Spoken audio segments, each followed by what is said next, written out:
Assalamualaikum warahmatullahi wabarakatuh. Selamat datang kembali di channel video saya ya. Di vlog Universitas Potensi Utama kali ini saya ingin membuat vlog tentang kegiatan yang dilakukan oleh mahasiswa kami Program Studi Hubungan Internasional Universitas Potensi Utama kembali bekerja sama dengan Konsulat Jenderal Amerika ya di Medan. Jadi kami ini mengadakan acara di sini di Medan Creative Space. Jadi nama acaranya adalah Ngabuburit and Iftar Together with the Consulate General of United States. Oke, ini dia liputannya.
Dia MRS ya, Meryl Silalahi kalau nggak salah, Medan Creative Space Foundation. Ini dia adalah tempat yang disediakan oleh Medan Creative Space ini untuk acara kami. Yuk kita langsung masuk aja.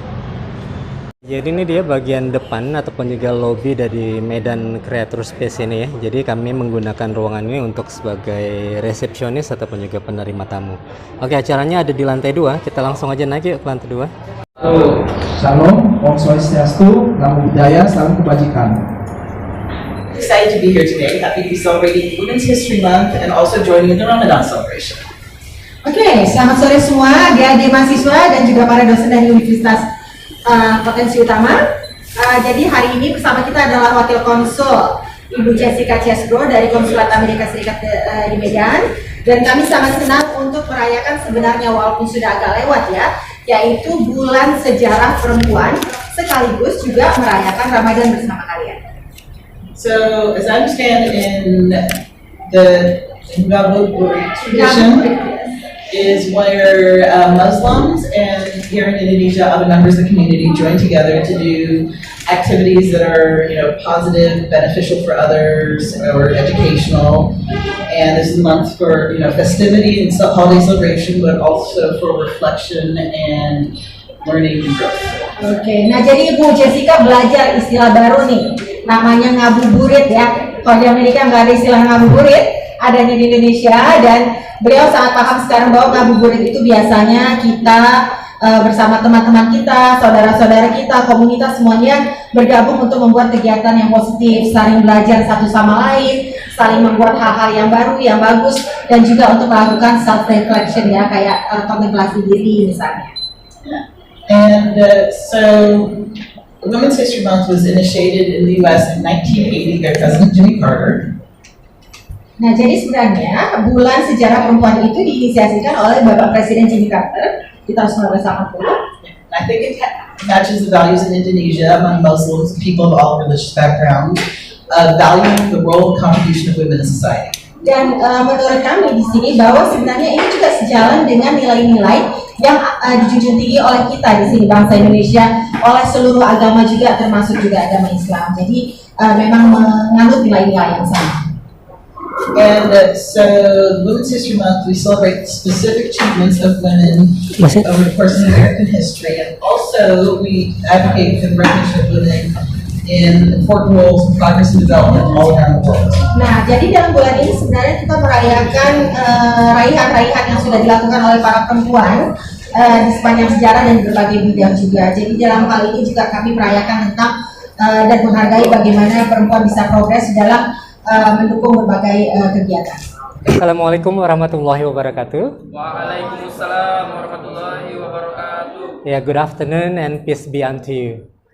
Okay, the Honorable, the Vice Consulate of the United States, Miss Jessica Chesbro. Okay, it's been pleasure to meet you again today. And also the delegates of the United States, Miss Rahma. Okay, and then the Honorable, the representative of the Medan Creator Space. And also to all my colleagues, the head of the head of International Relations Study Program, Miss Helga, and also accompanied by all the lecturers. And also, last but not least, of course, my beloved student from International Relation, which belong to Komahi, Kops Mahasiswa Hubungan Internasional. Okay, so today, Thursday, 6th of April 2023, and then if it is seen by the Islamic calendar, we have already come to the 15th of Ramadan, 1444 Hijriah. So I think this is the halfway for us Muslim to finish our fasting. Are you still all fasting for the Muslim? Insya Allah masih pada puasa semuanya Jadi harus semangat nih. You have to show your spirit, Okay, because the topic is very interesting for today. Okay, and then today I think it's not the first time that our University of Potensi Utama, have a collaboration with the U.S. Consulate. Maybe I can remind you that last year in July 2022 we have already make a collaboration in which that time we have the international seminar. Mr. Robert Harris talked and presented his ideas about the limits in the sea. And then Miss Jessica was there too, I think. Okay, and today the program is called Ngabuburit, Ngabuburit and Iftar together with the U.S. Consulate. And then Miss Jessica has already shared to us, and then she knows already what is meant by Ngabuburit, right? Okay, I think this event is like a cultural exchange between our culture, Indonesian culture, with the American culture. Maybe I can share or add a little bit about Ngabuburit. Ngabuburit is derived from the Sundanese language, which means afternoon or dawn or Maghrib.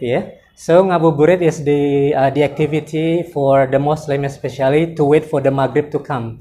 When the Maghrib comes, that is the time for us to open or to break our fasting. So, like what you said, we have to do some positive things, beneficial thing to fill the Ngabuburit. But I think this activity is very beneficial and also very positive to us. Because today we are going to see a movie. There will be a discussion later on about the movie which entitled Safi. Actually, this morning I don't really know about the meaning of Safi actually, and then I browsed from the internet. I think Safi is like understand or comprehend, but Miss Jessica just now has told me that Safi means somebody who has the knowledge or knowledgeable about things, especially like the subtitle is about finance, women, and also independent. So I think the movie is will tell us or give us information about how to be independent women, how to manage money so we can have the financial freedom. Especially for the women,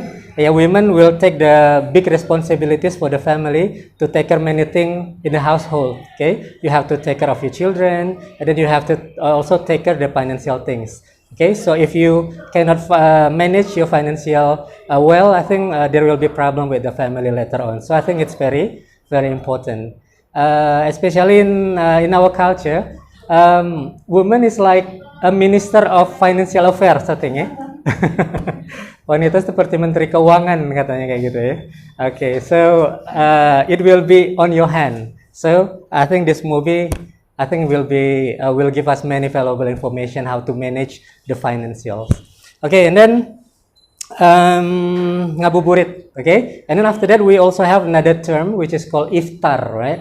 So Iftar is the time for us to break our fasting by eating takjil. Okay, so takjil is like a food, right? Okay, like a cake or like a rice. Okay, so but it is highly recommended that we break our fasting by eating date.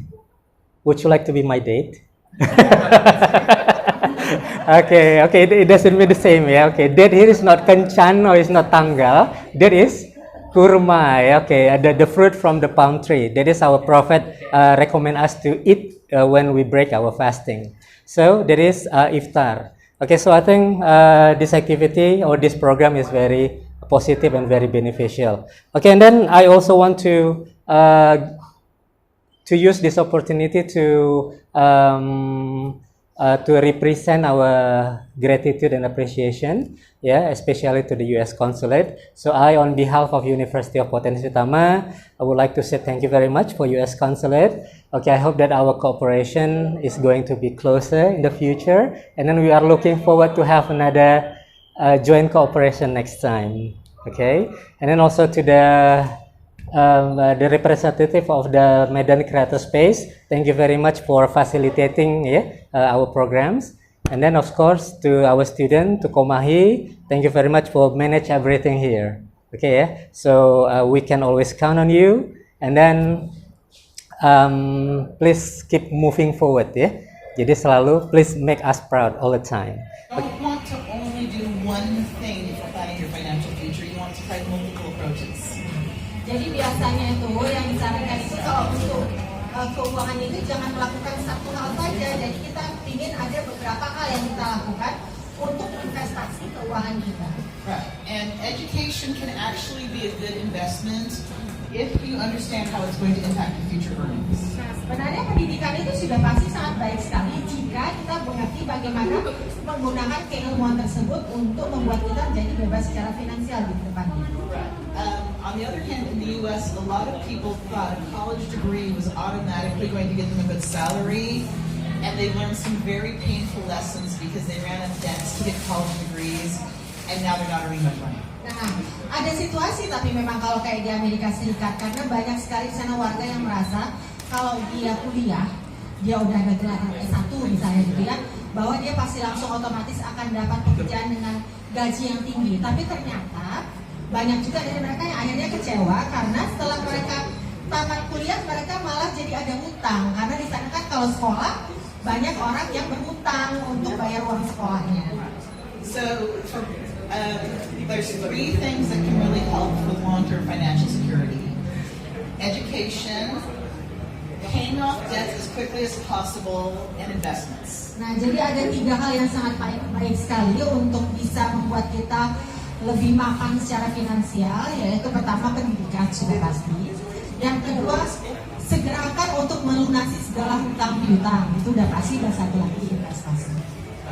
In terms of how to balance all three, you want to do careful research and consider how much is it going to cost you, how much is it likely to earn you, and what will you do if it goes wrong. Dan kalau soal mau membuat itu menjadi balance, banyak sekali hal yang bisa kita lakukan dengan melakukan riset misalnya, untuk mengetahui mana yang paling baik buat kita. If I may add a little bit on that one as well. Nah, jadi kalau untuk si abang nih ya, misalnya tentang investasi, mungkin banyak juga bisa melihat banyak sekarang kayak dia advisor ya, financial advisor ya kan, yang memang dia terbuka untuk umum. Jadi dari situ sering sekali mereka juga memberikan input tentang misalnya berapa yang harus kita alokasikan resources kita untuk pendidikan, berapa yang untuk investment, berapa untuk saving, itu kan sudah ada. Nah, jadi mungkin itu sudah mulai bisa didisiplinkan dari sekarang. Nah, jadi sering yang membuat seseorang itu jatuh adalah ketika dia tidak disiplin secara keuangan. Yeah. Gitu. Oke? Hore, dapat dia. Tapi abang ini tadi dosen katanya, teacher, guru bahasa Inggris atau guru apa? Guru bahasa Inggris. If you ask, do I qualify? Ya, dan orang Amerika silakan tanya aja, kita nggak apa-apa ditanyain kalau kalian itu qualified atau enggak, kita akan kasih tahu. Oke? Oke, seems like we have more people coming. Gender roles and patterns is their tendencies, not rules. Yeah. Ya, jadi kalau mengenai tentang bagaimana kita mengeluarkan, We're all individuals, so even if there's a pattern of what women or men do on average, we're all separate and different, and we're, no woman and no man is like the exact average of their gender. Nah, jadi walaupun sering sekali kita mendengar mungkin apa namanya ya kayak situasi yang prejudis seperti itu, seolah-olah kayak perempuan lebih banyak mengeluarkan uang daripada laki-laki dan seterusnya, tapi sebenarnya perempuan itu adalah individu yang berdiri sendiri, laki-laki juga sendiri. Jadi bukan berarti ketika itu banyak terjadi misalnya di masyarakat bahwa semua itu sama, tidak seperti itu. Right. Which is why you cannot judge gender equality by having one woman in a position of power, and you cannot judge all, much like you cannot judge all men by one man in power, you cannot judge all women by one woman in power. Nah itulah makanya kita tidak bisa memutuskan ataupun judging ya serta-merta mengatakan bahwa semua perempuan itu sama dengan satu perempuan yang kebetulan lagi duduk di sebuah posisi, ataupun semua laki-laki itu serupa dengan karena ada satu laki-laki di sebuah posisi. Right. And as the film showed, on average, when women were investing, they did slightly better than men, but only slightly. Nah di dalam film tadi kan terlihat bahwa ketika perempuan itu melakukan investasi, dia itu biasa performanya itu lebih baik justru sedikit, walaupun hanya sedikit ya, tapi lebih baik dari laki-laki. So yes, there are women who spend irresponsibly, and if you see the women in your life seem to be spending irresponsibly, don't ignore the evidence and don't assume they're responsible.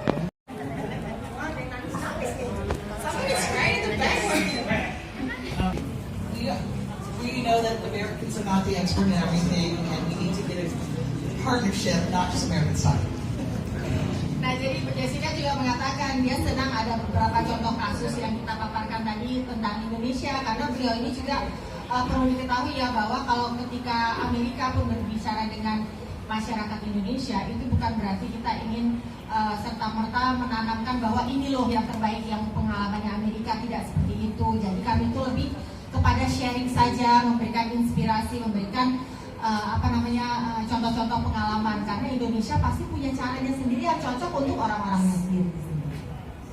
Ya, silakan. Okay, be supportive. Yes, and I think I don't quite catch the expression as you're saying, but there's definitely some when women judge each other and turn on each other and unfairly compete, that tends to make it hard for any woman to advance. Jadi sebenarnya perempuan itu ya, sebagaimana umumnya juga manusia ya, perempuan itu kita bisa lihat ada dua kategori besar. Adalah mereka yang judging terhadap teman perempuan lainnya. Banyak ya kan ya. Tapi yang banyak juga adalah mereka yang mendukung teman perempuannya yang lainnya gitu. Nah, tetapi ketika kita misalnya ada perempuan yang judging terhadap teman perempuan yang lainnya, maka itu sebenarnya menimbulkan masalah untuk kemajuan komunitas perempuan itu sendiri. There was a good example in the video of the woman who was going through a divorce, and the financial advisor listened to her talk, and she didn't ignore the problems, but she also did not speak judgmentally. She showed understanding, she listened carefully, because the woman was already going, oh, I wish I made different choices, and at that point she did not need another lecture. Nah, jadi contohnya tadi kan ada yang tentang seorang perempuan yang dia mengalami perceraian ya, terus dia ngomong dengan kayak financial advisor-nya seperti itu. Nah, ternyata si advisor-nya ini dia hanya mendengarkan saja tanpa dia judging terhadap apa yang terjadi dalam kehidupan si perempuan tersebut. Karena contohnya misalnya di situ ada lain kata-kata, dia mengatakan si yang perempuan yang mengalami perceraian ini, dia mengatakan, wah seandainya saya menjalankannya dengan cara yang berbeda. Nah, yang si advisernya ini hanya mendengar saja, karena kadang-kala perempuan yang seperti itu dia butuh dukungan kita sebagai perempuan, bukan untuk menasihati lagi, karena dia juga udah tahu masalah dia gitu. Jadi dia hanya perlu orang untuk mendengarkan. And if women want to build up some successes, there's you can compete against other women in an actual competition, but you don't want to treat your whole life as a competition against other women. Jadi kalau misalnya kita ingin sukses sebagai perempuan, yang boleh berkompetisi itu boleh, tapi kita harus berkompetisi yang sehat dan yang positif. Dan kita tidak mau juga selama-lamanya seumur-umur kita tuh selalu berkompetisi, ingin supaya kita tuh jauh lebih baik dari orang lain selalu. Tetapi mungkin akan lebih baik jika kita itu bagaimana supaya bisa maju bersama-sama.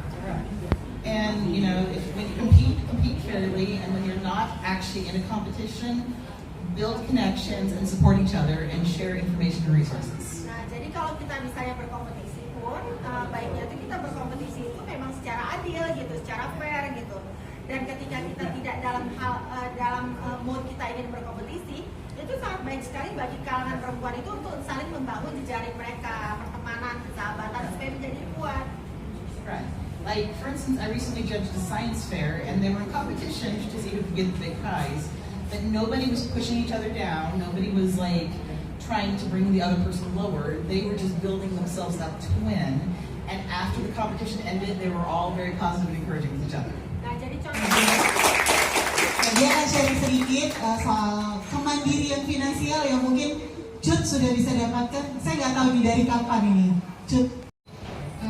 Sebenarnya tadi ada PPT-nya untuk di-share di grup, teman-teman bisa lihat soalnya ada jenis-jenis produknya. Nah, kebetulan yang mau saya paparkan adalah tentang sebuah brand lokal saya, yaitu dari Cuts Company. Untuk brand UMKM-nya sendiri itu ada namanya Cuts Create. Nah, Cuts Create ini merupakan program pengembangan wirausaha untuk anak-anak dan ibu-ibu yang berada di pesisir. Kebetulan saya tinggal di daerah Belawan di Kota Medan, daerah pesisir pantai. Jadi di tempat kita itu ada banyak sekali limbah kerang. Kenapa banyak sekali limbah kerang? Karena di tempat kita itu yang diekspor hanyalah isi dalam kerangnya saja, kulitnya itu enggak. Jadi kulitnya itu jadi sampah. Sementara di sana para pekerja pabriknya itu tidak mempunyai kemampuan untuk mengelola bagaimana hasil kulit kerang yang terbuang itu. Jadi kalau untuk sekarang namanya limbah ya, kalau untuk bahasa ilmiahnya. Tapi kan kalau bagi mereka itu tetap sampah gitu. Nah, jadi akhirnya saya bersama teman-teman dan keluarga berusaha untuk bagaimana caranya supaya mengurangi sampah limbah tersebut menjadi suatu produk yang menghasilkan, bernilai jual tinggi dan memiliki nilai fungsional juga, tidak hanya sekedar untuk hiasan atau apa, tapi juga harus memiliki nilai fungsi seperti kalau untuk teman-teman bisa lihat di slide-nya ada jam dinding, ada jam duduk, ada kotak tisu, ada gantungan kunci, ada pin, kemudian ada cermin dan ada juga satu lagi namanya gantungan angin. Gantungan angin itu yang kayak kalau misalnya kena angin tuh dia punya kelinci gitu. Nah, jadi di sana itu memang mereka tuh tidak punya kemampuan untuk berinovasi gitu. Bagaimana sampah-sampah tersebut ternyata bisa menambah income keluarga mereka dan juga untuk anak-anak bisa menambah jajan mereka. Nah, untuk itu sebenarnya saya juga ada bawa beberapa yang nanti bisa dijadikan untuk souvenir. Tapi untuk lebih jelasnya teman-teman bisa lihat di materi yang sudah diberikan. Untuk teman-teman yang mau berkunjung bisa langsung aja datang ke Belawan dan untuk Instagramnya bisa di follow di @cuts.create. Nah, itu sih.